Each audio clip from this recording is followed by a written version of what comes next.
할렐루야, 반갑습니다. 설교 외전 시작하도록 하겠습니다. 오늘은 성령의 열매와 비결에 대해서 이렇게 좀 제목을 가지고 그런 주제로 말씀을 나누고자 하는데요. 갈라디아서에서 나오는 성령에 대해서 언급하고 있는 부분들 나누고 있는 중인데 6번째로 나누는 시간이었습니다. 오늘 이제 성령의 열매와 비결, 여기에 관계된 이제 모든 설교의 비하인드 스토리와 또 제 관계된 질문을 좀 함께 나누도록 그렇게 하겠습니다.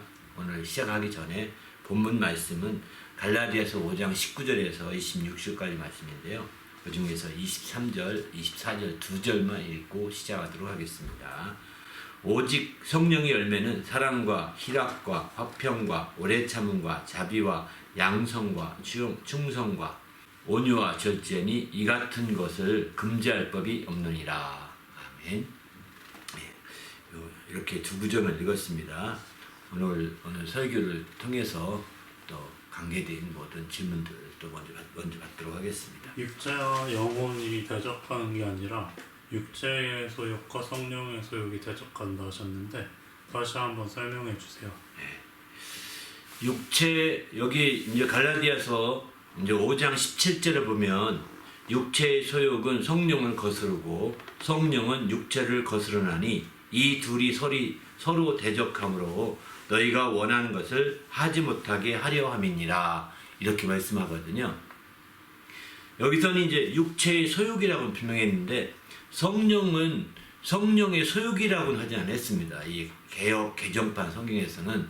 근데 한글 개역 성경에서는 육체의 소욕과 성령의 소욕 이렇게 표현하고 있습니다. 그래서 성령의 소욕이라고도 가끔 설교도 하긴 했는데 이제 개역판 성경에서는 성령의 소욕이라는 말은 안 쓰더라고요. 육체의 소욕이라는 말을 쓰는데 성령은 소욕이 아니라 성령 그 자체에 초점 두고 얘기하는 것 같아서 저도 가능한 한이면 성령의 소욕이라는 말은 안 쓰려고 생각하고 있습니다. 반면에 육체의 소욕이라는 말은 많이 쓰는 거죠. 성경적 용어니까. 그런데 여기 생각해 볼 것은 바로 다시 말하면 성령과 뒤에 보면 성령은 육체를 거스르고 육체의 소욕은 성령을 거스르고 이렇게 말한 거 비춰볼 때 대비시키고 있잖아요. 서로 대적하고 있다고 하잖아요. 그러니까 어떤 육체와 성령이 대적하고 이렇게 서로가 하지 못하게 방해하고 대적하는 거죠. 대적 관계죠. 그런데 우리가 잘못 이해할 때는 육체와 영혼이 이렇게 서로가 대적 관계인 것처럼 말할 때가 종종 있습니다. 특별히 육체와 영혼을 대비해서 이제 영지주의자들은 더 그렇게 그걸 크게 부각시킵니다. 영지주의자들은. 그래서 이제 대적을 해서 어떻게 하냐면 바로 이제 육체는 추하고 악하고 더러운 것이고 영혼은 거룩하고 선하고 또 더 의로운 것이다. 막 이렇게 얘기하거든요. 그래서 서로가 대적한다. 그 육체를 학대해야 되고 육체를 내버려두면 안 된다. 막 이렇게 그래서 금욕이라고 그럴까요? 금욕주의를 많이 강조하고 또 이제 육체에 대해서 육체를 심지어 학대까지 할 정도가 되는 거죠. 이렇게 돼버리면 이게 이제 신앙적인 혼란을 가져오게 됩니다. 어떤 혼란이냐? 영혼과 육체는 하나예요. 한 팀이에요. 이게 한 팀이고 하나인데 둘이 어떻게 갈라지면 대적하면 어떻게 되겠어요? 죽을 수밖에 없는 겁니다. 그래서 영혼과 육체가 분리되잖아요. 나 너하고 같이 못 살겠어. 떠날 거야. 그러면 그게 뭔지 아십니까? 그게 죽음입니다. 죽음은 영혼과 육체가 대적해서 대적한다기보다도 같이 못 살아 떠나버리는 거예요. 그러니까 서로가 싸우는데 어찌 같이 삽니까? 우리는 정말 지향점이 조금씩 다르다고 하는 건 이해가 됩니다. 그 로마서 8장에 보게 되면 영의 생각은 생명과 평안이고 육의 생각은 사망이다 이러거든요. 그러니까 이건 육의 생각은 육이 지향하는 생각점은 사망을 지향하는 거고 왜? 저희 시간이 정해져 있기 때문입니다. 육체의 죽음은 피할 수가 없기 때문에 그 죽음의 영향을 받게 되는 것이죠. 반면에 영의 생각은 어떻습니까? 영의 생각은 하나님으로부터 나온 그 생기이기 때문에 이제 하나님의 생명과 평안을 영혼은 지향하게 되는 거죠. 그래서 영과 육이 지향점이 조금 다르긴 하지만 주님이 그걸 붙여놓은 겁니다. 기가 막히게. 그걸 붙여놔서 한 팀이 되게 했는데 그 팀 안에서 서로가 대적하면 팀이 무너지는 거죠. 그러면 죽음을 초래할 수밖에 없는 겁니다. 그래서 우리는 영지주의자들의 표현처럼 영혼은 거룩하고 육체는 속되다. 영혼은 의롭고 육체는 더럽다. 이렇게 영혼은 거룩하고 육체는 더럽다. 이런 식으로 이제 서로가 극한의 대립을 시켜놓으면 스스로가 모순이 빠지게 됩니다. 스스로 모순에 빠지고 신앙생활을 잘 못할 수밖에 없습니다. 그러면 뭐가 육체가 문제긴 한데 육체를 대적하는 게 뭐냐? 육체가 하는 일들을 못하게 막으려고 하고 그걸 육체에 원하는 대로 원하는 것을 막으려고 제재하고 또 거스르게 하고 하는 게 뭐냐? 성경은 그것이 바로 성령이시라고 말씀합니다. 성령이시라고요. 바로 우리 영혼이 아니라 우리 영혼을 성전 삼고 우리 영혼을 돕고자 우리 영혼을 하나님 뜻대로 이끌고자 오신 성령이 그런 육체를 내버려 두지 않는다는 거예요. 그런 육체를 이제 거스른다는 거예요. 육체의 일들이 그렇게 원하는 대로 되지 않도록 성령께서 그걸 거슬러서 그 원하는 것을 하지 못하게 하려고 하는 것이죠. 이때 성령이 그런 역할을 할 때 성령이 알아서 척척척 해주냐? 그럼 얼마나 좋겠습니까? 성령이 알아서 척척척척 다 이렇게 해나가면 얼마나 좋을까요? 근데 성령은 알아서 해주지 않습니다. 성령은 알아서 하는 것이 아니라 성령은 우리가 그 영혼이 원할 때 나 육체 때문에 어려워요. 어떻게 하면 돼요? 성령께서 도와주세요. 성령이 역사해 주세요. 막 성령이 인도해 주세요. 이렇게 성령을 따르고자 하고 성령의 인도를 받고자 하고 성령의 사람이 되어서 막 성령의 그 뜻대로 하나님의 뜻을 이루고자 할 때에 성령께서 육체가 원하는 것들을 제재하는 육체의 소욕을 제재하는 거죠. 그래서 마침내 육체에 속한 것들을 이제 성령이 대적하는 것입니다. 그러니까 우리 여기서 정확히 알아야 될 것은 갈라디아서는 특별히 이 성령과 육체를 아주 대비시켜서 말씀하고 있는 거예요. 갈라디아서는 아주 특별하게 그렇게 얘기하고 있어요. 그 성령과 육체를 대비시켜서 아주 말하고 있는 거죠.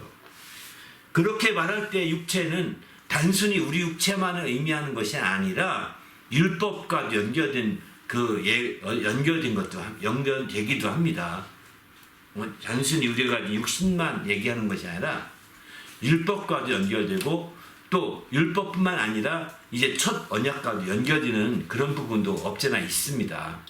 그러나 분명히 육체와 성령의 육체의 소욕과 성령 이렇게 대비시켜서 서로가 대적하고 상반된 개념으로 이 설명하고 있다는 것은 굉장히 중요하다는 거죠. 이 부분을 우리가 이해하지 않게 되면 괜히 나 혼자 내 육신과 나랑 싸우다가 육신 막 때려주고 어떤 사람은요 하나님 뜻대로 살려고 손가락 자르는 사람도 있다고 그러더라고요.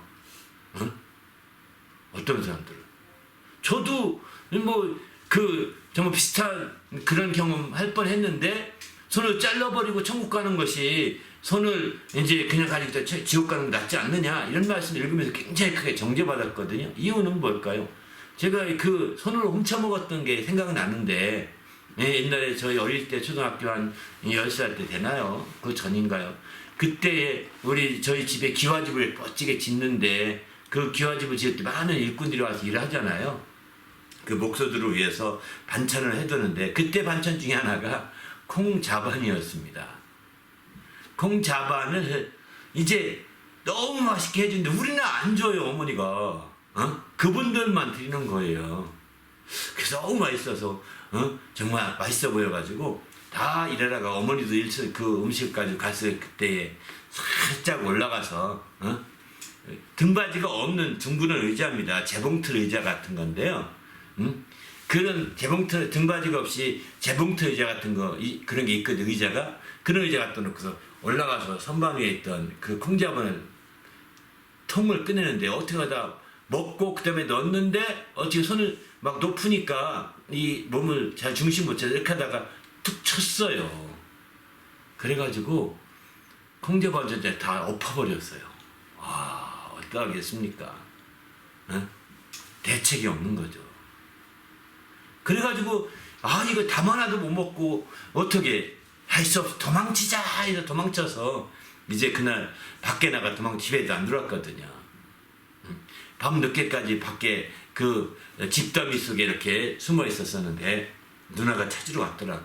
야 들어가자. 추운데 안 들어가면 안 된다. 엄마가 그냥 오래 안 오긴 혼내기 않는데 빨리 오래 이래가지고 쓱 들어와서 밥도 안 먹고 잤어요. 너무 추워서 잤는데 아이고 그날 너무너무 아팠습니다. 몸살 감기죠. 추운데 그 오래 있었으니까. 제가 그렇게 아팠던 적이 없었는데 그게 생각나더라고요. 성경 그 말씀 읽는데 마태복음에. 근데 그게 초반부에 오자 그 산상순의 그 말씀이 나오는데 거기에뿐만 아니라 또 뒤에 가면 또 나옵니다. 마태복음에 한 번 더 나옵니다. 두 번째 읽을 때는 성경 읽을 수 없겠다. 나 손 잘라야 되겠다. 천국 가기 위해서. 막 이 생각 때문에 성경 못 읽겠더라고요.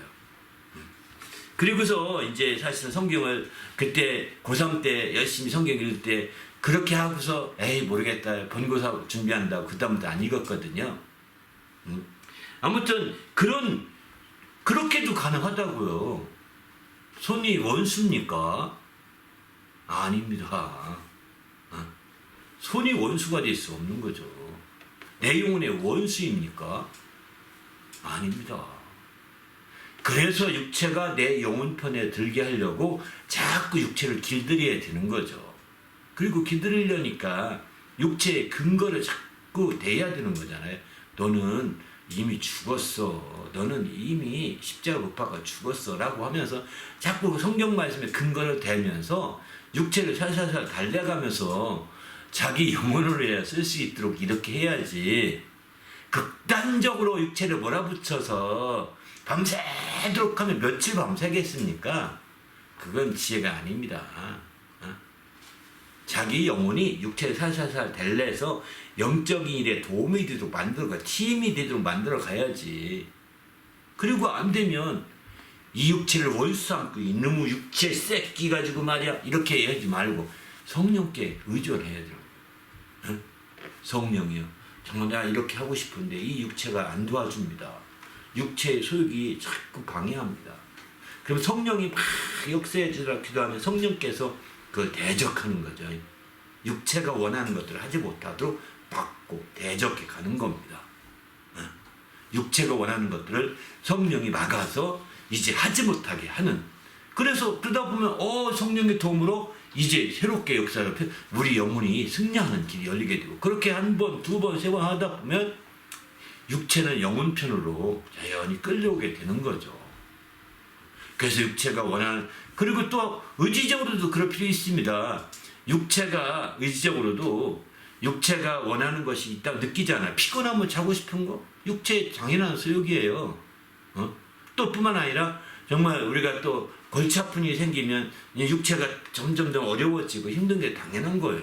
육체가 늘어지고 싶은 것도 있습니다. 이런 소욕도 있습니다. 육체가 퍼지고 싶은 소욕도 있습니다. 이런 있을 때 어떻게 하겠어요? 그래 오늘 몸이 말 안 드니까 그냥 편히 쉬자. 모르겠다. 이러지 마시고 육체가 그런 마음이 있다. 소욕이 생기면 여러분이 5분이라도 기도하시는 거예요. 하나님 육체가 퍼지고 싶어 합니다. 육체가 늘어지고 싶어 합니다. 하나님 어떠가 성령이셔 정말 도와주셔서 이것을 극복하게 하시고 아주 상큼하고 신선한 마음을 갖게 해달라고 신선한 육체가 되게 해달라고 그래서 내 영으로 돕게 해달라고 막 기도하는 가운데 그러면 한 5분 정도만 기도하고 자려고 합니다. 단잠을 자게 하셔서 새로운 기력을 회복하게 해달라고 하면서 막 기도하고 간절히 기도하고 성령을 의지해서 자는 거예요. 그런 식의 육체가 가고자 하는 그런 작은 소욕들을 그렇게 적극적으로 다스려가려고 해야 되는 거지. 그냥 그런 것들을 육체가 피곤하니까 그런 거지. 그냥 이해해 주려고만 하고 그렇게 해서 막 따라가려고만 하면 육체의 소욕을 따라가는 사람이 되는 거예요. 그렇게 자꾸 따라가면 성령이 역사하지 않으십니다. 성령이 역사할 수 있는 기회가 점점점 작아지는 겁니다. 우리는 그래서 육체의 소욕이라고 할 때 이 작은 육체가 가지고 있는 그런 소원, 원하는 것들, 이것들을 다스려 보시길 바랍니다. 어른다면 저거 먹고 싶어 죽겠어. 아무도 안 본데 하나 따먹어도 되잖아요. 그때에 여러분이 그 육체의 소욕이잖아요. 그죠? 근데 한 번 따먹기 힘들지 두 번, 세 번은 또 쉬워요. 육체의 소욕을 따라가기 시작하면. 그때에 기도하는 거, 하나님, 저게 굉장히 맛있어 보네. 우리 과일도 아닌데 굉장히 맛있어 보이네요. 하면서 이제 그렇지만 우리 거 아니니까 거부해야죠. 그러면서 하나님 저에게도 맛있는 과실을 예비해 주세요. 이렇게 기도하고 자꾸 끊어버리는 훈련이 필요한 거죠. 아이고 이거 하나 먹는다고 뭐 망하는 것도 아니구만. 그렇게 한 번 저지르고 나면은요 계속 그 일을 한다니까요. 그 육체의 소욕을 따라가지 않아야 되는 거예요. 가능한 한데 영혼이, 내 영혼이. 그리고 자꾸 그 소욕이 또 떠오르면 성령께 기도해야 되는 거죠. 성령을 의지하고자. 성령이 육체의 소욕을 제어하시니까, 거스르게 하니까, 그걸 못하게 막으니까 성령 역사해 주십시오 라고 할 때 우리가 더 귀한 역사를 이루지 않겠는가 그런 생각이 듭니다. 할렐루야. 그 성령이 육체의 소욕과 대적한다 할 때 사람들이 오해할 수 있는 게 성령이 따로 알아서 하시는 게 아니라는 말씀인 거죠. 우리가 성령을 받은 걸 전제 그렇죠. 얘기하죠. 네. 그거를 자동으로 하는 게 아니라는 겁니다. 성령이 육체의 소욕을 성령이 대적한다고 할 때 성령이 나의 로봇가 아니에요. 나의 비서가 아니거든요. 알아서 해주는 게 아니라 내가 육체의 소욕을 나도 느낀다고요. 그럴 때 내가 느낄 때 성령을 의지하는 거죠. 성령이 그걸 대적하는 역할을 하시고 오늘 저 본문처럼 대적한다고 했으니까 그죠? 그러니까 성령이 대적하도록 이제 기도하는 거예요. 성령이 역사해달라고, 성령이 따르게 해달라고, 성령이 육체의 소욕이 원하는 것을 하지 못하도록 막아달라고. 나와 함께 하시는 성령, 성령이 그렇게 역사해달라고 기도하는 거예요. 그럼 성령 받은 사람들이야 당연히 그렇게 기도하겠지만 성령을 안 받은 사람들은 어떻게 하겠느냐? 하나님께 기도해야죠. 우리 주님 앞에 기도해야죠. 하나님, 나는 그렇습니다. 성령 받았는지 안 받았는지 정확히 모르지만 사실은 성령을 받았는지 안 받았는지 자기가 압니다. 체험이기 때문에 자기가 알아요. 그러나 이제 우리가 하도 교리적으로 애매모호하게 말해놓은 게 많으니까 정확히 모를 수 있는 거죠. 그러나 이제 정확히 모르지만 하나님, 이 육체의 소욕이 자꾸 나를 끌고 가고자 합니다. 하나님 도와주세요. 막 하나님이 새 힘을 부어주셔서 왜? 성령도 하나님이시니까, 하나님이 삼위의 하나님이시니까 그렇게 하나님께 기도하는 거죠. 그때 하나님께서 역사에서 새 힘을 부어주시면 툭 끊어버리고 그냥 훌쩍 뛰어나올 수 있는 길이 생기겠죠. 그는 알다시피 육체의 소욕이 떠오르는 것은 이거는 자동적인 면이 없잖아 있습니다. 왜냐면 우리가 육체에 속해 살고 있고 육체에 너무 익숙해 있기 때문입니다. 육체에 너무 익숙해 있는 거죠. 그래서 마치 시차 적응하듯이 육체에 적응하는 그 가면 장소에 적응해야 되는데 적응이 안 되고 육체에 익숙해 있기 때문에 그냥 낮인데도 자고 밤인데는 잠이 안 오고 이렇게 될 때가 많잖아요. 바로 육체라고 하는 육체 나름의 룰을 철저히 육체가 따라가기 때문에 그런 겁니다. 육체 나름의 룰을. 근데 바로 그런 룰 때문에 소욕이 생기는 거거든요. 육체의 소욕이. 그때에 그런 것들을 육체가 원하는 것들이 생겨야 되는데 그런 것들을 어떤 때 시큰 먹고 싶다든가 먹는 게 소원인 사람도 있겠죠. 소욕을 먹는 소욕. 또 어떤 사람은 아주 재미있는 게임에 빠지고 싶다든가 이것도 소욕이 있겠죠. 어떤 사람들은 막 여행을 그냥 한없이 막 그냥 주일날 빠지고 여행 가고 싶다든가 뭐 이런 것도 다 소욕일 수 있는 거예요. 육체가 원하는 것도 있을 수 있는 거라는 거예요. 이런 것들이 생길 때 여러분이 그냥 따라가면 신앙생활 잘 못합니다. 신앙생활이 안 됩니다. 그렇게 따라가다 보면. 그래서 우리는 그렇게 따라가지 마시고 그렇게 육체의 소욕이 떠오르게 되면 그런 소욕을 따라서 이제 그것을 하나님께 기도하고 우리 성령의 역사하도록 성령의 인도하심을 구하고 하나님께 구해서 성령이 역사하도록 하는. 왜? 육체의 소욕을 대적하는 것은 성령이시라고 했으니까요. 우리는 이 성경을 알면 그렇게 기도하는 것입니다. 이 성경을 모르면 하나님께 기도해야죠. 어떡하겠습니까? 이 성경을 알면 육체의 소욕을 적극적으로 대적해서 그걸 못하게 이끌어 주시는 분이 성령이시구나. 육체의 소욕대로 안 되고 육체의 원하는 거 안 하면 반대 영혼이 원하는 건 된다는 얘기잖아요. 그렇지 않습니까?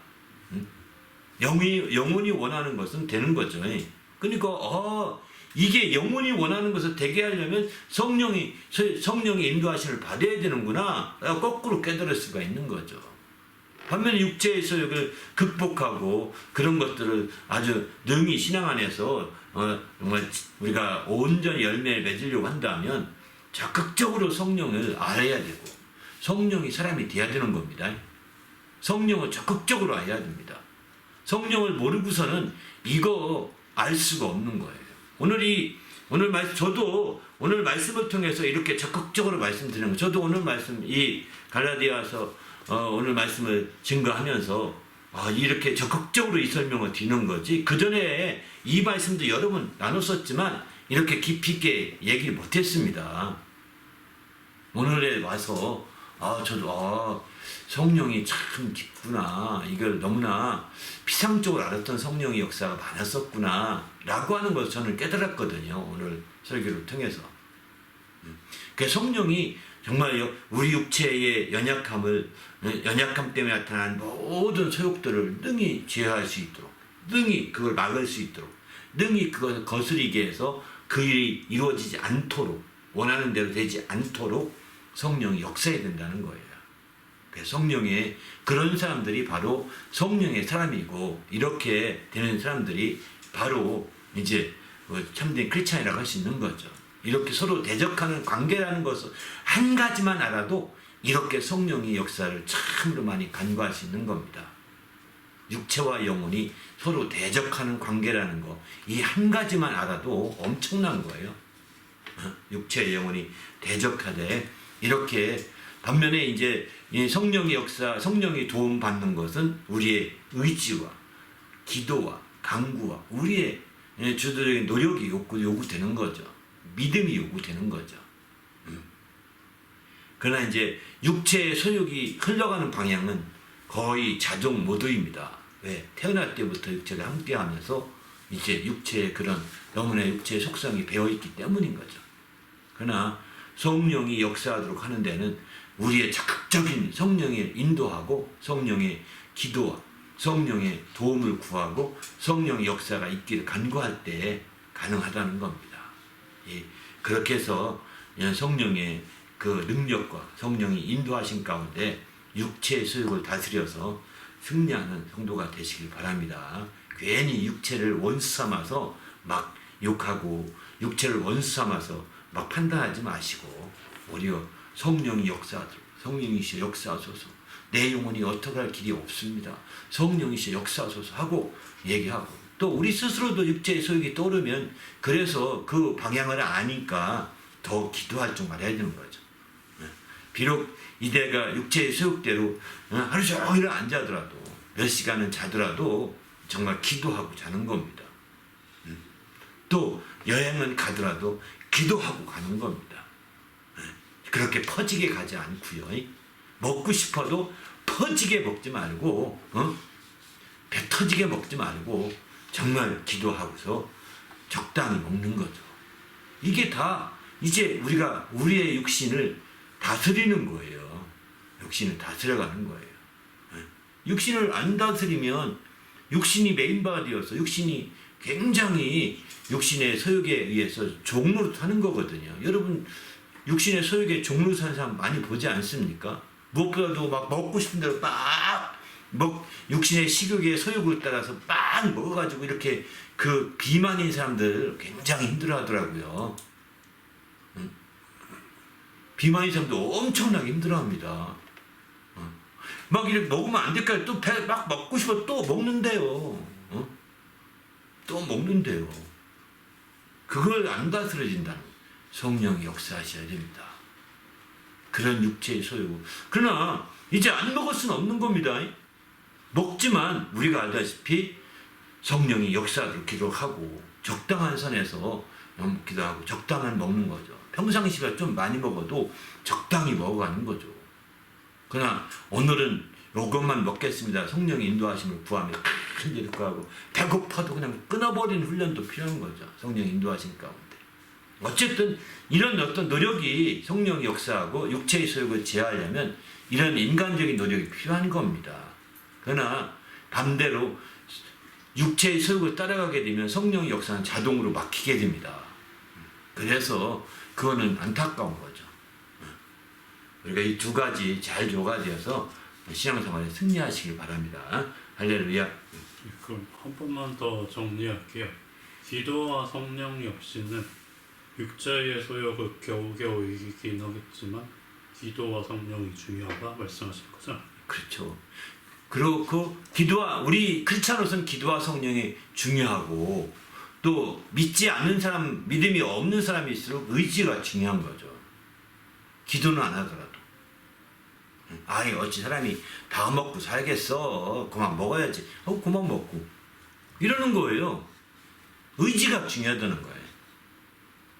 믿음이 우리 같은 크리스찬들은 기도하는 그리고 성령 역사로 간구하는 이게 굉장히 중요한 거고요. 그리고서 함께 그거와 함께 의지가 또 동반돼야죠. 기도했으니 오늘은 좀만 먹어야지 하고 그만 먹어야 되는 거죠. 응답 받으려면 기도는 적당히 다스리게 해놓고 그 먹을 때는 소욕대로 먹으면 안 되잖아요. 그죠? 그래서 기도했으면 기도하는 것이 응답될 때까지 내 스스로 다스리려고 기도하면 기도할수록 내 의지를 많이 뒷받침해 주거든요. 우리 의지가 움직이도록 힘을 밀어준다고요. 성령이 역사하면 역사할수록 우리 의지가 움직일수록 성령이 힘을 더해 주시거든요. 그런데 이렇게 우리처럼 믿는 크리스찬이 아닌 경우 믿음이 진짜 없다, 난 부족하다고 한다면 의지로 하는 거예요. 의지로. 여러분 의지로만 가지고도 몸 날씬한 사람도 많잖아요. 그잖아요. 그 살 쪄도 금방 의지만 가지고도 운동에 살 싹싹 빼기도 하잖아요. 어떻게 뺐어? 30kg 뺐다며? 어떻게 뺀 거야? 의지예요, 의지. 약 먹어서 뺀 사람도 있지만 그렇게 의지로 노력했더니 뺐다요. 의지로 노력해서 막 이렇게 뛰었더니 한 달 뛰었더니 싹 빠졌다고 얘기하는 사람 있더라고요. 물론 안 하면 또 살찌죠, 그 사람. 그러니까 그 사람은 계속 운동하는 겁니다. 그런 식이에요, 그런 식. 육체의 소욕이라는 게 내버려두면 한없이 욕심을 부리기 때문에 이게요, 우리 다스려야 되는 겁니다. TV 보고 싶은 거, 또 영화 보고 싶은 거, 여러분 영화 강의라면 그런 거 얼마나 많습니까? 또 여러분이 또 어떤 광이라고 그러죠. 광자 붙은 거는요, 육체의 소욕이 작용하는 대표적인 겁니다. 그런 것들은 다 이제 자기 의지가 발휘돼야죠. 물론 그렇게 해서 그게 처음엔 그렇게 하다가 마침내 취미가 되고 취미가 자기 업이 되는 사람도 있다고 하더라고요. 그러나 이제 그거는 소수의 문제고 대부분이 그렇게 중독이라든가 광자가 붙은 그런 모든 문제는 대부분이 정말 이런 육체의 소욕을 따라서 역사하는 게 쉬운 거죠. 그러니만큼 그럴 때일수록 더 철저하게 우리가 이제 깨워서 우리의 의지를 발휘하되 성령이 역사하도록 기도함으로 정말 그 응답받고자 더 의지를 발휘할 때 이렇게 다스릴 수가 있는 거죠. 반면 성령의 열매라 어떻게 맺어지나요? 성령의 열매는 성령을 따를 때 성령 영향받아 열매 있는 거죠. 열매라는 것은 조금 특이합니다. 어떤 줄기라든가 잎사귀와 다른 게 열매거든요. 싹도 다 진액도 나와야 되지만 잎사귀는 단기간에 다 떨어질 수 있거든요. 그 열매는 바로 처음부터 시작해 끝까지 되어야 알곡이 되지 않습니까? 열매도 쭉정이냐 알곡이냐 차이가 굉장히 크다고요. 그래서 성령의 열매라고 한다면 우리가 생각해 볼 때 여기서는 바로 성령의 영향을 지속적으로 받아야 되는 거죠. 열매는 그 하루 만에 열매 맺히지 않습니다. 열매 맺기 위해서 먼저 싹이 나는 봉우리가 생기고 그 봉우리가 열매 봉우리하고 싹이 나는 봉우리 같은 봉우리가 다르죠. 그런데 어쨌든 싹이 나고 먼저 싹부터 나고 어떤 건 봉우리가 꽃 피고 어떤 건 봉우리 꽃부터 피고 나중에 싹이 나고 이러기도 하거든요. 그럼 어쨌든 이제 그 시작 때부터 꽃봉오리가 시작되니까 그때부터 시작해서 열매가 꽃이 펴서 열매가 맺어지고 그리고 나 열매가 이제 어린 열매죠. 그게 점점 계속 진액이 공급되어서 커지면서 온전한 이제 익은 열매가 되고 알곡 열매가 되는 거죠. 그래서 알곡 열매를 취하기까지 그 많은 기간 동안 밑에로부터 아래 뿌리로부터 진액이 계속 공급되어야 된다는 겁니다. 어느 한순간이라도 공급이 안 되면 그 열매가 쭉정이가 될 가능성이 큽니다. 저희 같은 경우에 지금 더덕을 심어서 더덕을 실내에도 심었거든요. 화분에. 그럼 실내에 있다 보면 물을 정말 잘 꾸준히 줘야 되는데 못 줄 때가 있습니다. 그러면 어느 날 보면 바로 이 더덕이 꽃이 폈는데 꽃이 어떻게 되냐면 막 시들어 있어요. 잎사귀도 시들어 있어요. 늘어져 있어요. 다시 물을 주면 또 살아나긴 하는데 거기서는 더덕이 꽃이 피더라도 아주 싱싱한 꽃이 피지 않고 열매도 시부정치 않습니다. 그게 물이라도 꾸준히 가는 게 진액 공급하는 비결이잖아요. 이렇게 돼야 되는 거예요. 어느 한시라도 그냥 쫙 잘라와서 안 공급 안 되면 다 시들어 버리는 거고 시들어 다시 물 주면 조금은 살아나는 듯 하지만 그 씨앗에는 부정적 영향을 끼칠 수밖에 없는 거죠. 이렇게 돼서 좋은 열매가 되지 못할 수가 있는 겁니다. 그래서 그렇듯이 성령 열매도 똑같습니다. 바로 성령으로부터 영향을 받되 그 성령 체험할 때부터 성령 처음부터 침례 받을 때부터 성령 영향을 받아서 계속 성령 영향이 끊임없이 계속 받아가야 장기적으로 그 열매를 맺을 수가 있는 거지. 어제 성령 받은 사람이 너 사랑 나타나는 거 보니까 너 성령 열매 받았네 이렇게 물론 말하는 것은 지혜가 아닌 것 같습니다. 물론 성령이 하루만 해도 열매 맺을 수 있겠죠. 그 성령의 영향으로 사랑하면 사랑도 성령을 맺을 수 있으니까요. 그러나 열매라고 이해할 때는 우리가 알다시피 성령의 영향, 바로 열매로 비유하는 진액이 계속 공급되듯이 우리 속에 성령이 진액이 계속 공급돼야 되는 거죠. 그래야 참된 열매가 맺지 않겠습니까? 그냥 사랑 모양 좀 나타났다고 해서 또 조금 더 기뻤다고 해서 이제 금방 그게 성령의 열매 이게 아니라는 겁니다. 그런 자들이 금방 타락하고 금방 또 안 믿을 수 있는 거죠. 그러니까 우리는 성령의 열매라고 하는 것은 굉장히 우리에게 아주 영향을 받는 영향받는다 얘기하니까 얘기지만 성령을 받는 것을 성경은 예수님은 성령으로 침례받으라 이렇게 말하거든요. 성령으로 침례받으라는 것입니다. 침례받으라는 것은 물 침례받고서 이례적으로 물에 잠깐 들어갔다 나오듯 이례적으로 나오듯 그리고 잠깐 들어갔다 나오듯 성령을 잠깐 동안 받아라 이런 뜻이 아닙니다. 물속에는 우리가 잠깐 들어갔다 금방 나올 수밖에 없는 것은 물속에서 우리가 호흡할 수 없기 때문에 하나님은 침례를 베푸면서 잠깐 침례를 받고 나오게 이렇게 기회를 열어주셨지만 성령 침례는요 성령 침례 받았다가 거기서 훌쩍 나왔다가 또 들어갔다 이게 아닙니다. 성령 받는 것 자체가 침례예요. 그러니까 성령 침례 성령 속에 잠겨서, 성령 침례라는 것은 성령 속에 잠겨지라는 거잖아요. 그죠? 성령 속에 잠겨져서 계속해서 살라는 뜻입니다. 어? 성령 속에 잠겨서 계속해서 살라는 겁니다. 그러니까 물속에 들어가면 물의 영향을 받듯이 성령 속에 들어가면 성령 영향을 피할 수가 없는 거죠. 근데 우리가 난 성령을 싫어하고 물속에서 성령 속에서 나와서 육체를 따라가는 겁니다. 어? 이런 식이 되니까 성령의 열매가 제대로 안 맺힐 수밖에 없는 거죠. 안타깝잖아요. 그래서 우리는 성령 침례를 받아서 성령의 영향이 머리 위부터 발끝까지 또 좌우로 다 또 앞뒤로 다 성령 영향이 100% 미칠 수 있도록 성령 영향을 끼칠 수 있도록 성령의 그런 어떤 그 속에서 생활해야 되는 거죠. 성령에 잠겨져야 되는 거죠. 왜? 거기서는 호흡할 수 있거든요. 거기서는 안 나와도 됩니다.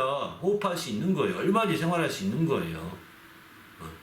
우리가 동화에 보면 인어가 있죠. 물속에 사는 사람, 물고기, 인어. 물고기니까 그 인어는 사람처럼 밖에 나와서 호흡하는 것이 아니라 출림없이 물속에 살 수 있는 모든 여건이 돼 있는 거예요. 심심해 잠깐 바위에 걸터 앉을 뿐이지, 정말 쉬려고, 물고기도 쉬려고 올라오는 것처럼 그런 것 뿐이지, 물론 거기가 폐가, 동물, 육지의 동물 같은 폐를 가졌냐 아닌지 잘 모르겠습니다. 생물학적으로는 모르겠습니다. 그러나 어쨌든 그 인어처럼 물속에 사는 동물이면 물속에 사는 것처럼 영향받으면서 사는 거거든요. 우리는 성령 속에 사는 사람입니다. 할렐루야. 이게 다른 점인 거죠. 그렇게 살 때 성령의 영향력이 100% 미치게 되고 이렇게 장기적으로 미치면서 이제 마침내 성령이 그 진액이 우리에게 맺히기 시작하는 거죠.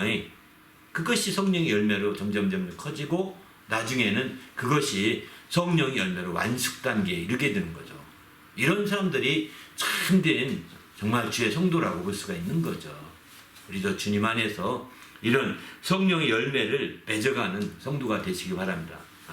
그럼 성령의 열매를 진리의 열매라고 말씀하셨는데 진리의 영향을 받는다 그런 의미가 될까요? 그렇기도 하죠. 진리를 알더니 진리가 너희를 자유케 하리라. 진리가 영향을 받아서 진리가 영향을 주기 때문에 진리가 우리를 자유케 한다. 이런 표현이잖아요. 그죠? 진리를 알게 되면 진리가 우리에게 영향을 주어서 자유하게 하는 거거든요. 그러니까 앞서서 말씀드린 것처럼 성령의 열매를 또 다른 측면에서 본다면 진리의 열매라고 이렇게 저는 말씀을 드렸거든요. 이것은 왜 그러냐? 진리의 열매라는 것은 성령이 바로 진리의 영이시거든요. 진리의 영이신 성령이 오시게 되면 우리를 진리 가운데로 인도하신다. 요한복음 16장 13절인가요? 이렇게 말씀하고 있는 걸 보게 됩니다. 바로 성령이 진리의 영이시고 진리의 성령이시고 그 진리의 성령이 우리를 진리 가운데로 인도하신다는 거예요. 그러니까 성령이 도움받으면서 성령의 열매 맺어갈 때 우리는 그 진리 가운데 함께 거하는 자가 되는 거죠. 진리 가운데서 그 열매를 맺어가기 때문에 바로 진리의 열매라고 볼 수 있는 거죠. 그런데 우리가 진리 가운데 거하게 되면 진리를 알게 되는 거죠. 진리 가운데 거한다는 것은 진리 가운데 거한 진리를 거한다고 할 때 거하는 것은 집 삼는 겁니다. 진리를 거주지 삼아서 그 안에 편히 그 집의 혜택을 다 누리는 거거든요. 영향을 받는 거죠. 그게 거하는 거예요. 그렇게 되면 진리를 알게 되는 거고 그 자체가 자유하게 되는 거죠. 예수님이 요한서 8장 32절 보면 진리를 알지니 진리가 너를 자유케 하리라 이렇게 말씀하시잖아요. 이렇게 자유케 되는 것입니다. 바로 우리는 주님 안에서 이 성령의 열매를 진리라 열매할 때는 바로 이런 같은 차원에서 성령과 진리의 역사가 같다고 보셔야 되는 거죠. 그런데 그 진리의 열매의 중심 뿌리 진액은 뭐냐? 자유라는 것입니다. 진리를 알게 되면 그 진리가 자유케 하기 때문입니다. 이건 참 놀라운 사실입니다.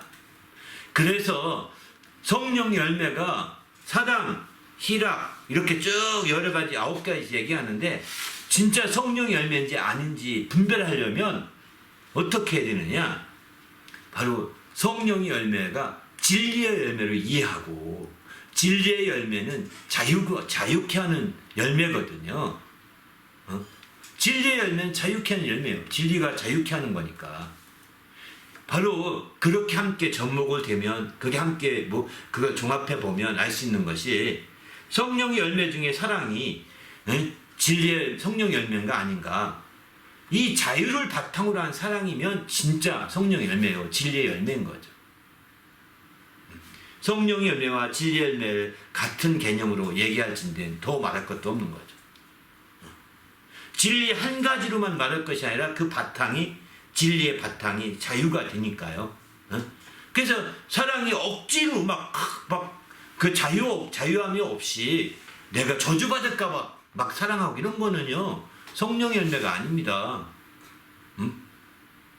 이건 성령 열매가 아니에요. 안 할 수도 있고 할 수도 있고 여러분이 진리 안에서 자유함 가운데 주님의 사랑이 풍성해질 때 이게 바로 성령 열매죠. 또 희락도 마찬가지죠. 기뻐하는 것도 정말 성령이 자유함 가운데 기뻐해야지. 어떤 사람이 자유함이 없어. 나 기뻐하래. 안 기뻐하면 성령이 싫어하시는데 막 기뻐해야 돼. 이거는요 이제 사실은 성령의 열매를 말하기 힘든 거죠. 물론 이제 억지로 한다면 더 말할 것도 없는 거죠. 아닌 겁니다. 이런 자유의 바탕에는 이제 정말 자유가 되려면 정죄함이 없어야 된다는 겁니다. 또 한 가지 우리가 분별할 때는 성령의 열매로 분별할 때는 그 열매로 인해서 그 맺히지 못하는 사람들을 정죄해서는 안 되는 거죠. 나는 자유한 거고 남은 정죄해서는 안 되는 겁니다. 그래야 이게 바로 성령의 열매구나 라고 알 수가 있는 거죠. 그냥 그렇지 않으면 세상의 사랑이나 성령의 열매의 사랑이나 세상의 이쁨이나 성령의 열매의 희락이나 엇비슷해요. 분리가 잘 안 됩니다. 분류가 안 돼요. 충성 같은 경우 더 그렇죠.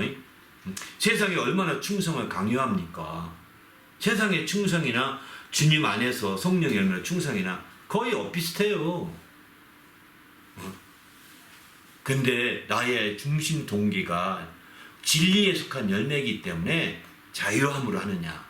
자기가 먼저 보고 또 두 번째는 남의 그 충성을 보면서 잘하는 사람을 보고 시기가 생기거나 못하는 사람 보고서 정죄하거나 이러면은 성령 열매 아닙니다. 당신의 의로서 충성의 열매를 맺은 거죠.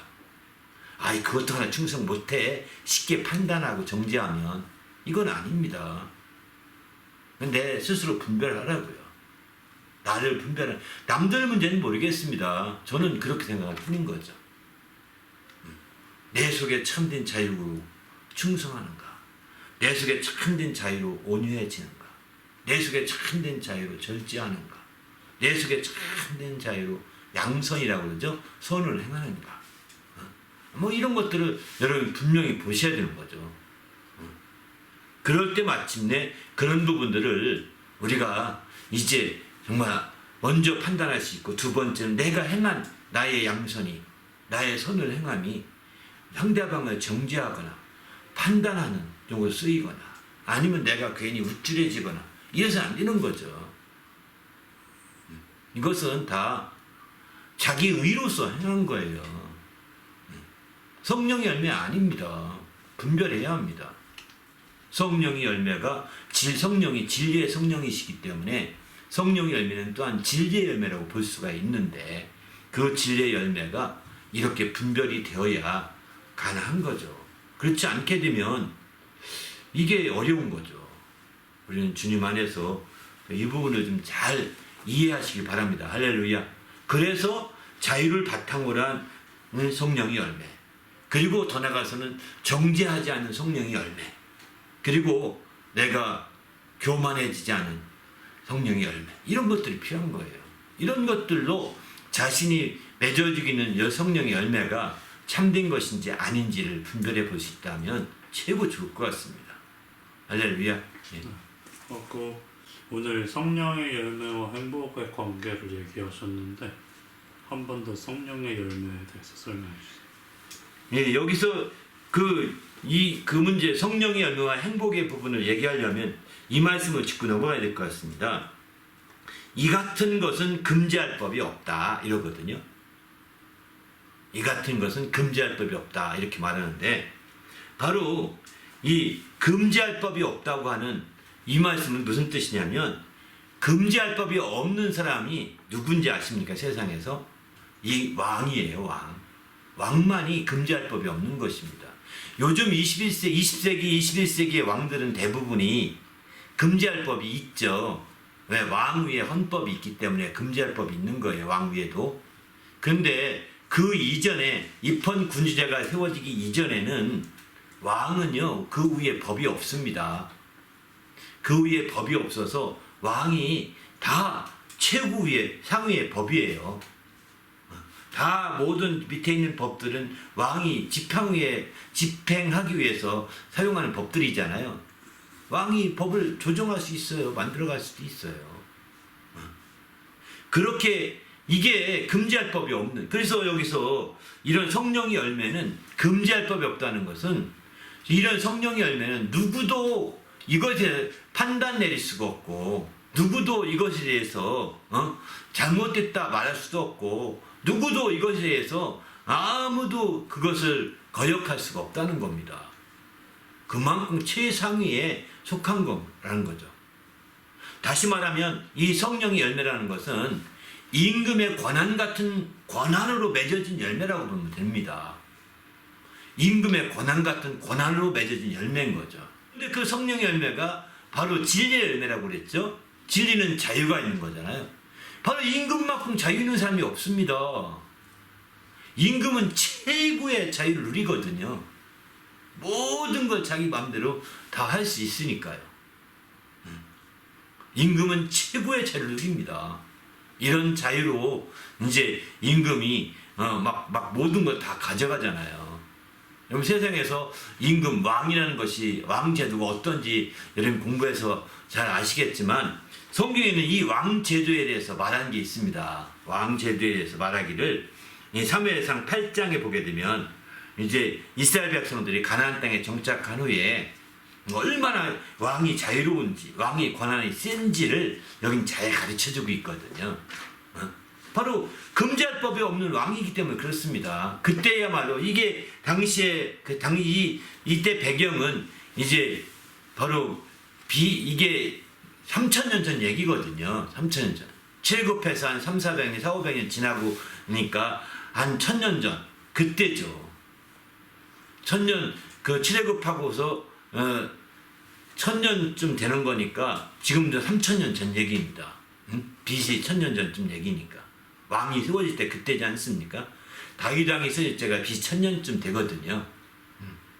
그러니까 그 왕 제도가 세워달라고 해서 왕을 세웠잖아요. 사울왕부터 세웠죠. 그때의 왕 제도에 대해서 가르쳐라 이렇게 말합니다. 왜? 왕이 얼마나 많은 자유가 있고 왕이 얼마나 많은 이런 그 위에 금지할 법이 없어서 마음대로 하는지 그 권한이 얼마나 막강한지를 가르쳐라는 거예요. 그 말씀들이 이제 쭉 나옵니다. 사무엘상 8장 7절에 보면 왕을 세워달라고 하는 얘기를 사무엘이 하나님께 구하니까 하나님께 이렇게 말합니다. 사무엘에게 이르시되 백성이 내게 한 말을 다 들으라. 이는 그들이 너를 버림이 아니라 여기서는 이제 사무엘 너를 버린 것이 아니다. 나를 버리어 자기들의 왕이 되지 못하게 하려고 한 것이다 라고 이렇게 하나님은 진단을 내리십니다. 사사기 때는 하나님이 왕이 되어서 필요할 때마다 사사를 세워서 모든 이스라엘을 잘 보호해서 잘 먹고 살게 했거든요. 다른 나라가 침범해 와서 완전히 완전히 막 정복하지 못하게 모든 걸 다 막았습니다. 그런데 그럼에도 불구하고 다른 나라는 막 왕이 세워져서 애굽이라든가 다른 나라는 왕이 세워져 가지고 막 큰 나라가 되고 자기는 똑같이 400년 동안 거의 엇비슷한 채 그냥 살기만 하는데 다른 나라는 막 큰 나라가 돼서 막 이렇게 되는 거 보면서 우리도 왕을 세워달라고 막 이러는 거예요. 그러니까 하나님이 나를 버려서 왕이 되지 못하게 하려고 하는 거다. 그래서 이제 사무엘에게 와, 너는 8장 9절에 보면 엄히 경고하고 그들을 다스릴 왕이 어떻게 할지 왕의 제도를 가르치라고 이렇게 말을 합니다. 왕의 제도. 그래서 왕의 제도를 가르치는데 11절 이하부터 쭉 이제 17절까지 바로 왕의 제도에 쭉 설명합니다. 아들이 있는데 아들을 군에 끌어갈 것이다. 아무리 사랑해도 끌고 갈 것이다. 그래서 전쟁의 통에 밀어넣어서 죽게도 할 것이고 또 이렇게 노역도 시키고 저런 일을 시키고 저런 일을 시키고 딸이 있는데 그 딸을 왕이 집으면 안 내놓을 수 없다. 왕이 그 집으면 다 내놓잖아요. 다 내놔서 그 딸이 이제 그다음부터는 시집도 못 가요. 맘대로. 왕의 여자니까. 그 궁궐로 끌어가면 이제 완전히 시집도 못 가요. 왕의 여자로 끝나는 거예요. 거기서 왕의 승은을 입지 못해도 마찬가지입니다. 그게 궁녀들인 거죠. 끌려가서 거기서 잡일 시키고 여노동도 시키고 다 시킨다는 거예요. 또 이제 그뿐입니까? 작물 중에서 좋은 것은 다 취해가고 또 뿐만 아니라 이제 그 소산의 11조를 거두어가고 또 양떼의 10분의 1을 더 얻어가고 막 또 노비도 필요하면 다 가져간다는 거예요. 또 예쁜 아름다운 소년들이 있으면 다 데려가서 다 한 대 써버린다는 거예요. 나귀들도 있으면 다 끌고 간다는 거예요. 이런 식으로 막 마음대로 하는 거예요. 왕은 이렇게 자유로운 거예요. 그러면서 너희가 그의 종이 될 것이다. 왕이 없을 땐 너희는 자유롭게 살았지만 왕이 서게 되면 왕의 권한 아래 너희는 다 종이 되는 것이다.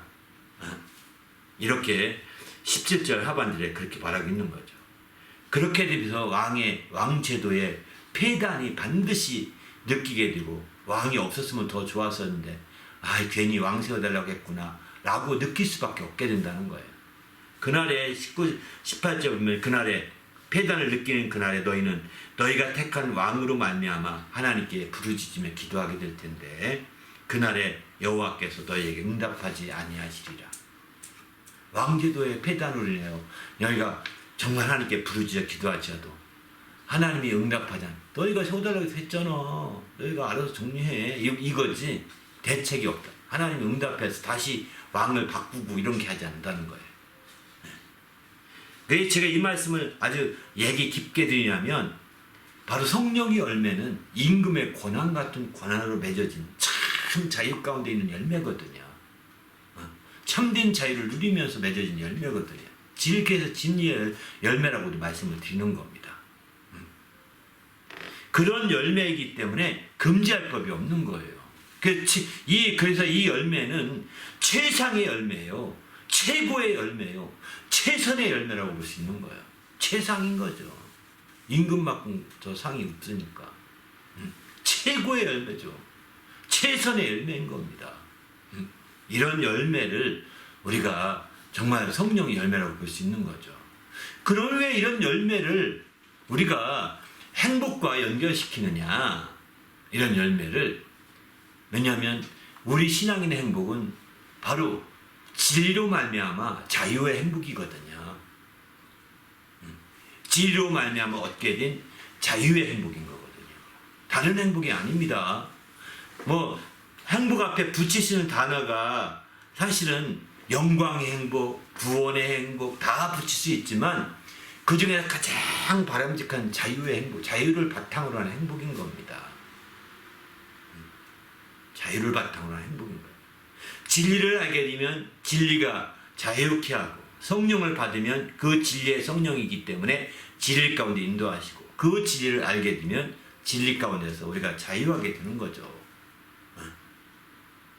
그 자유가 우리 신앙인의 행복에 아주 중요한 뿌리가 되는 겁니다. 그래서 성령의 열매는 이 자유를 바탕으로 한 열매라고 말씀을 드렸죠. 그러니까 자유를 바탕으로 한 그 열매인 성령의 열매가 행복과 직결되어 있다라고 볼 수밖에 없는 거죠. 반면에 세상의 행복은 무엇일까요? 세상의 행복은 여러분 말씀을 드렸지만 소유로 말미암은 행복입니다. 어떤 것을 소유하느냐 행복한 거예요. 그게 소유는 일시적인 현상들이지만 그 행복이 그래서 세상의 행복은 일시적인 행복이에요. 지속적인 행복이 아닙니다. 자유는 지속적인 것입니다. 일시적인 것이 아닙니다. 영원한 나라까지 지속적인 것이 자유거든요. 더구나 예수님이 진리로 말미암아 베푸신 그 자유는 하나님의 아들이 오셔서 자유케 하셔 주신 그 자유는 영원한 자유예요. 영원한 자유. 여기서 자유라고 하니까 또 오해하지 마십시오. 자유를 가지고서 불법할 자유를까지 주시지 않았습니다. 불법을 행하는 자유는 자유가 아닙니다. 바로 하나님의 뜻대로 하는 자유가 자유인 거죠. 우리가 자유라고 하니까 방임을 생각하면서 마음대로 하라고, 이게 불법을 행하고 막 기준이 없이 마음대로 하는 게 자유라고 생각하거든요. 자유는요, 진리가 기준이 분명합니다. 진리가 있어야 됩니다. 그리고 마침내 그 말씀을 바탕으로 한, 하나님의 뜻을 바탕으로 한 기준이 분명해야 합니다. 그리고 그것을 어기는 자유가 아닙니다. 그것을 어기면서 행복할 수 있다? 이거는 자유가, 이건 불법을 행하는 자유죠. 이거는 하나님 앞에 책망을 피할 수 없는 거죠. 그것을 지키는 자유인 거죠. 그 안에서의 자유인 겁니다. 할렐루야. 그런 자유예요. 그런 자유를 가져야 영원한 자유를 누릴 수 있는 거예요. 그러나 반면에 세상의 소유는 아다시피 이 땅에 잠시 소유하는 거잖아요. 집을 등기해도 잠시 팔 때까지면 그때 등기하고 있는 거. 그래서 기록되어서 소유하고 있는 거죠. 우리는 그런 측면에서 볼 때 소유의 행복은 얼마 가지 못합니다. 세상이 추구하는 건데 그들은 자유라는 걸 모르기 때문에, 진리를 모르고 또 진리로 말미암아 주어지는 자유를 모르기 때문에 자유에 속한 행복까지 추구하지 못합니다. 할 길이 없습니다. 그런데 할 수 없이 아둥바둥 움켜쥐는 그런 소유의 행복에 초점을 두고 행복을 추구하는 거죠. 안타깝죠. 그러니까 우리 크리스찬들이 가서 그것을 알려주고 그것을 증거하고 전하고 이렇게 해야 되는 거죠. 그럴 때 마침내 하나님의 놀라운 역사를 이루지 않겠습니까? 우리도 주님 안에서 이런 멋진 주의 역사를 이루시길 바랍니다. 그래서 이런 자유로 말미암아 정말 맺어진 그 열매, 그 진리의 열매거든요. 바로 왕의 권한 같은 열매라겠는데, 왕도 그런 자유를 바탕으로 한 열매예요. 왕만큼 참된 자유가 없습니다. 물론 육체에 있는 동안에 왕은 모든 것 다 소유했기 때문에 소유의 행복이 그에게는 별로가 없습니다. 의미가 없는 거죠. 자유를 통해서 그의 행복을 더 추구하게 되는 거죠. 왕은 모든 게 다 자기 거예요. 자기 마음대로 할 수 있으니까 소유를 통한 행복에는 한계가 있는 거예요. 그래서 왕의 그 곳간에는 부유하다고, 그 왕실 곳간엔 가득 차 있잖아요. 부자로 알잖아요. 모든 왕들이 다 부자잖아요. 오늘날에도 마찬가지잖아요. 그러나 그들이 소유의 행복을 추구하다 보니까 그렇게 막 곳간을 채우려고 욕심부리는 왕들이 많이 있지만, 실제 성경적인 참된 자유의 그 행복이 진짜 신앙인의 행복이라는 거죠. 그 행복은 진리를 바탕으로 한 자유가 있을 때 가능한 것입니다. 그래서 진리를 바탕으로 한 자유로 이제 열매 맺어서, 사랑도 자유로 열매 사랑하고, 자유 가운데 이제 화평하고, 자유 가운데 충성하고, 자유 가운데 양선을 행하면서 자유 가운데 온유와 절제도 행하고, 이런 식으로 될 때 자유를 바탕으로 돼야 되는 거죠. 그런 열매가, 우리는 자유를 바탕으로 한 그런 모든 열매는 성령의 열매인데, 그게 바로 진리의 열매라고 볼 수 있는 거고, 그런 진리의 열매들이 다 모아졌을 때 이게 참된 행복이라고 저는 생각합니다. 물론 사랑 하나만으로도 행복할 수 있을 것입니다. 그죠? 화평 하나만으로도 행복할 수도 있을 것입니다. 왜? 그것도 행복의 한 요소이니까요. 진리로 말미암아 그런 모든 것이 다 모아질 때 참된 열매가 되는 거예요. 그래서 저는 비유적으로 오늘 설교하면서 그런 생각이 들더라고요. 이제 겹꽃이 있고 헛꽃이 있잖아요. 그죠? 헛꽃은 알다시피 나팔꽃처럼 꽃 한 송이에 씨앗을 맺는 거, 이런 거잖아요. 더덕씨도 헛꽃입니다. 더덕꽃도 피지만 그 씨방이 있고 씨방에 씨가 맺는 거죠. 여러 개 씨, 거기서 암수를 통해 씨가 여러 개 맺어가는 거잖아요. 그런데 반면에 이제 그 겹꽃은 꽃은 하나하나인데 그 꽃이 모아져서 더 큰 꽃을 이루잖아요. 해바라기 같이, 그죠? 해바라기처럼 꽃이 수십 개가 모여서 이렇게 큰 해바라기 하나 꽃을 이루거든요. 그러니까 그 해바라기 하나하나 꽃이 이제 그 수분이 되어서 열매로 알곡이 될 때 까먹는 거 아니겠습니까? 헛꽃 하나씩 까먹는 거죠. 근데 그 전체를 해바라기라고 하듯이 마치 행복이라고 한다면 9개의 그 성령의 열매가 하나하나 이제 모아져서 전체로는 아름다운 행복의 꽃이 펼쳐지는 거죠. 왜 이렇게 생각했냐면, 아니 이렇게 성경에 행복이라는 단어를 많이 오늘날 세상에서 많이 쓰는데 성경에서는 행복이라는 단어가 그 몇 번 나오지가 않습니다. 속죄함의 관계에 대해서 나오고요. 또 거의 안 나옵니다. 행복이라는 단어가. 그런데 몇 번 안 나오니까 행복의 의미가 무엇이고 행복의 근거가 무엇이고 행복의 이게 이런 것들을 깊이 연구하기가 어렵습니다. 사실 한계가 있는 거죠. 근데 왜 그렇게 했냐면 성령 열매를 이렇게 얘기하면서 이렇게 함께 맺어갈 때 맺어지는 행복이기 때문에 이것까지 모르면 행복을 말하기가 어려워서 말하지 않은 것은 아닐까. 오늘 설교하면서는 그런 생각도 들더라고요. 그런 생각이 들었습니다. 바로 그 얘기는 무슨 얘기냐면 이제 인간적인 행복을 얘기하려면 한이 없으니까 바로 성령의 열매로 이렇게 모아져서 만들어진 큰 참된 행복을 우리가 말하고 있는 거죠. 우리가 성령의 열매라고 해서 사랑 하나만 맺고 나머지 8개 안 맺으면 성령이 나도 열매 맺었다 이렇게 할 수 있을까요? 아니라고 저는 생각합니다. 처음에는 사랑이든 9개 중에 어떤 것인지 모르겠지만 이제 한 가지가 맺어지겠지만 그 다음에 계속 맺어지는 거죠. 그래서 이런 9가지 열매들이 아름답게 맺어지어서 결국은 그 모든 게 맺어져 가면서 그 과정이 다 행복이라고 하는 꽃을 피워가는 과정으로 그렇게 비유적으로 이해하면 어떨까 그런 생각이 들었습니다. 왜냐하면 바로 진리의 열매가 자유를 바탕으로 한 열매요.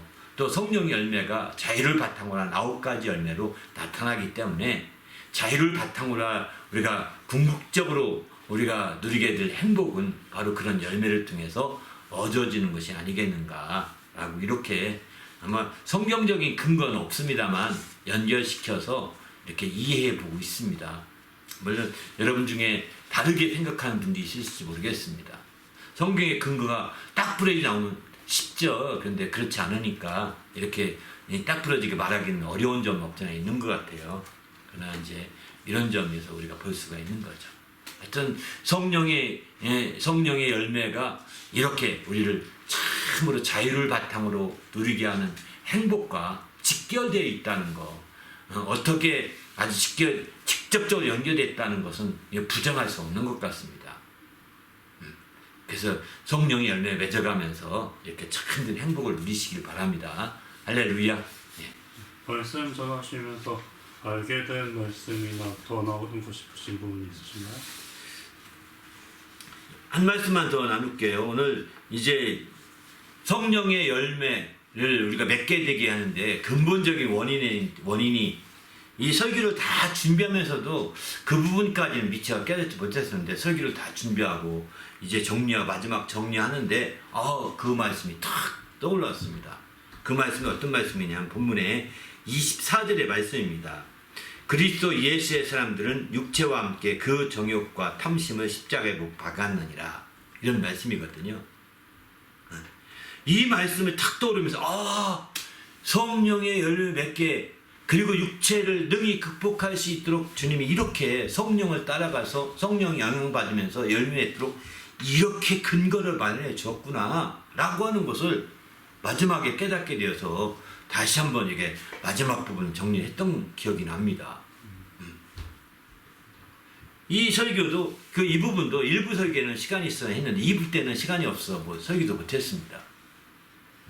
근데 바로 그리스도 예수의 사람들, 우리 크리스천들이죠. 육체와 함께 정욕과 탐심을 십자가에 못 박았다는 겁니다.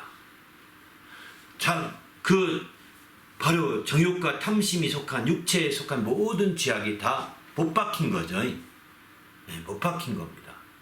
주님이 못 박으신 겁니다. 주님이 짊어지고 가셔서. 이 말씀을 그대로 여러분 인용하셔야 됩니다. 이게 바로 육체의 소욕을 이길 수 있는 근거이기도 합니다. 성경적 근거. 육체의 탐심을 이길 수 있는 성경적인 근거가 되는 거죠. 너는 그리스도와 함께 못 박혔다. 이제 육체에 이렇게 소욕을 부리고 육체가 원한다 하려고 하는데 너는 봐라. 갈라디아서 5장 24절에 성경에 기록되기를 그리스도 예수의 사람들은 육체와 함께 그 정욕과 탐심을 이미 십자가에 못 박았느니라. 봐라. 이보다 더 증거가 있냐? 안 박았어. 나 박았으면 이런 생각이, 이런 소욕이 나겠니? 생각을 이렇게 설득해도 너는 이미 못 박았어. 육체가 지금 살아서 움직이니까 따라서 너가 살아나려고 지금 나를 꼬시는 거잖아. 살아나려고 꼬시는 겁니다. 이미 그리스도 안에서는 이게 못 박혀서 이미 끝장난 일들인데 또 그놈이 꼬시랑 살아나려고 하는 겁니다. 내버려 놓으면 죽습니다. 내버려 놓으면 죽어요. 전쟁이 이번에 그 우크라이나 전쟁에서 많은 사람들이 죽었다고 합니다. 가장 큰 이유는 부상자를 내버려 둔대요. 옛날 전쟁에서는 부상자들을 다 끌고 가고 막 그랬거든요. 근데 요즘 이번 전쟁에 끌고 가지 못한 이유가 뭐냐? 드론이 와서 끌고 가다가 다 죽인대요. 부상자는 말했고 자기도 죽고 다 죽으니까 할 수 없이 자기가 살려고 부상자를 놓고 그냥 퇴각하는 거예요. 내버려 두면 죽습니다. 상처받은 부상자들은. 지금 여기 말씀의 근거가 분명하잖아요. 그죠? 육체와 함께 그 정욕과 탐심을 십자가에 못 박았다. 이 말씀을 근거로 야 너는 죽었어 이미. 너는 이미 예수님이 죽을 때 상처받았고 이미 죽었어. 내버려 놓으면 죽습니다. 그렇게 자꾸 부정하고 내버려 놓으면. 그런데 거기에 대해 연연하면서 부상자에 대해서는 연연해야 되겠지만 부상자가 아니라 이런 것들에 대해서 연연하면 안 됩니다. 육체의 소욕에 대해서 연연하면 안 됩니다. 부상자는 인격적으로 존중해서 살리려고 몸부림쳐야 되겠지만 이런 육체의 소욕에 대해서는 연연하면 안 됩니다. 내가 그동안에 너무나 육체의 소욕 너를 내가 무시했었지? 이번에 봐줄게 몇 번. 한 번 봐주면 그놈이 상전이 된다고요. 이렇게 안 되게 이 근거를 가지고 잘라버려야 되는 거예요. 그럴 때 우리가 성령의 영향을 계속 더 받을 수가 있는 거죠. 그렇지 않습니까? 성령의 이끌림 받고 영향을 계속 받게 돼서 성령의 열매를 맺어가는 좋은 기회가 열릴 수 있는 거거든요. 그러나 그렇지 않으면 성령을 맺지 못합니다. 맺지 못하고 또 이런 부상자 정말 함께 그 황전되어서 왜 그 부상자를 끌고 가려면 어떻게 되겠습니까? 그 얻고 가는 게요 내게 짐보다 더 무겁다니까요. 그러니까 인간진 때문에 그렇게 끌고 가고 막 어렵게 주고 하는 거. 그러니까 하도 부상당한 입장에서는 야 너 힘든데 놓고 가. 난 그냥 죽을 거야. 이렇게 말하는 사람 많다는 거 얘기 들었죠. 실제 그렇게 말한답니다. 야 너도 죽어. 나 살리려고 너 죽으면 안 되잖아. 너라도 살아야 뭐 되지. 이렇게 된다니까요. 잘못하면 상전돼요 그놈이. 육체의 소욕이 상전되게 하지 마시기 바랍니다. 할렐루야. 이 근거를 가지고서 너는 죽었느니라. 너는 죽었. 딱 부러지게 말아서 성령을 따르는 그런 계기로 삼아가시기 바랍니다. 할렐루야. 그럴 때 이게 바로 우리가 신앙생활을 잘할 수 있는 비결이라고 볼 수 있는 거죠. 그래서 우리가 성령의 열매를 맺는 비결은요 바로 이 근거로 해서 그 육체의 속을 잘라가면서 또 한편으로는 이제 갈라디아 5장 25절에 보면 만일 우리가 성령으로 살면 또한 성령으로 행할지니 이렇게 성령으로 살고 성령으로 행하라는 겁니다. 그 근거를 잘라버리고 그렇지 않고 성령으로 살고 성령으로 행하는 것을 우리가 등한히 여기면 어떻게 되느냐 26절에 이렇게 말해요. 헛된 영광을 구하게 되고 그 헛된 영광 때문에 서로 노엽게 하고 서로 투기하게 된다는 겁니다. 성령의 영향을 받고 성령의 이끌림 받고 성령으로 살면서 성령으로 행하면서 그렇게 나갈 때는 상관 이런 것들이 작용을 안 하겠지만 거기에 소홀히 하고 그것을 함부로 하게 되면 이런 육체의 속이 되살아나서 상전돼 가지고 헛된 영광을 추구하게 한다는 거예요. 이게 바로 성령의 열매를 맺어가는 비결이기도 합니다. 여기서 성령으로 산다라는 것은 NIV 성경에 보면은 바로 live by the spirit 이런 말하거든요. 성령을 따라 산다는 겁니다. 성령을 따라 산다 이렇게 표현합니다. 그리고 성령으로 행한다라는 표현은 이거는 이제 keeping step with the spirit 이거 이렇게 쓰거든요. 제가 영어 잘 못 읽어서 그러는데요. 다시 말해서 성령과 함께 스텝을 유지해 가라. 스텝을 지켜라. 이렇게 이런 뜻입니다. 성령과 함께 보조를 맞춰라. 이런 걸음걸이의 보조를 맞추는 거죠. 이렇게 해야 하는 겁니다. 이게 성령으로 행하는 거예요. 성령을 행한다고 할 때 막연하게 성령을 행하는 것이 아닙니다. 성령과 함께 성령과 함께 동행하되 그 발걸음 스텝을 키핀하는 겁니다. 키핀 스텝입니다. 키핀 스텝. keep in step 영어 정확히 한다는 식 보면 근데 이렇게 되는 거죠. 그렇게 될 때 정말 우리가 성령을 행하는 거예요. 성령을 막 초월하고 막 해석하는 경우가 너무 많으니까 이렇게 말하는 거거든요. 성령을 앞질러 가고 하니까 이거 이렇게 말하는 거예요. 성령과 함께 발걸음을 보조 맞추라는 겁니다. 그리고 또 성령으로 살라는 것은 성령을 따라서 살라는 겁니다. 성령이 가는 대로 가는 겁니다. 따라가는 거예요. 그게 성령으로 사는 것이에요. 그냥 막연하게 성령으로 산다. 성령으로 행한다. 저도 이 말씀을 이렇게 보다가 이제 정말 이 영어 성경을 보면서 이 말이 더 확실히 들어오더라고요. 우리도 주님 안에서 성령을 정말 성령 따라 사시고 성령과 함께 그 걸음을 같이 하는 자가 되시기 바랍니다. 그냥 성령을 초월하려고 하지 마시고 그렇게 해서 성령 영향을 계속 받게 되면 마침내 우리는 성령으로 말미암아 이제 열매를 맺어가게 되는 거죠. 이 놀라운 역사죠. 이렇게 할 때 그러면 육체의 소욕이 내버려 두느냐? 아니죠. 이렇게 하려고 할 때 육체의 소욕은 성령이 원하는 길을 하지 못하게 하려고 무리쳐 거슬려서 행할 겁니다. 그죠? 그때마다 우리가 내세워야 될 근거된 말씀은 3장 갈라디아 5장 24절 말씀인 거죠. 오늘 본문에 그리스도 예수의 사람들은 육체와 함께 그 정욕과 탐심을 십자가에 못 박았다. 딱 부러지게 말하잖아요. 그 말씀을 우리가 말씀을 중심에 두고 나간다면 틀림없이 육체의 소욕을 능히 제어하고 마침내 성령으로 열매 맺으시는 좋은 기회가 되리라고 확신합니다. 할렐루야. 예. 함께 기도할까 하나님 인도하셔서 오늘 또 성령 안에서 이렇게 정말 멋진 성령의 열매 맺어서 행복한 신앙생활 할 수 있도록 인도해 달라고 간절히 합심해서 기도하겠습니다.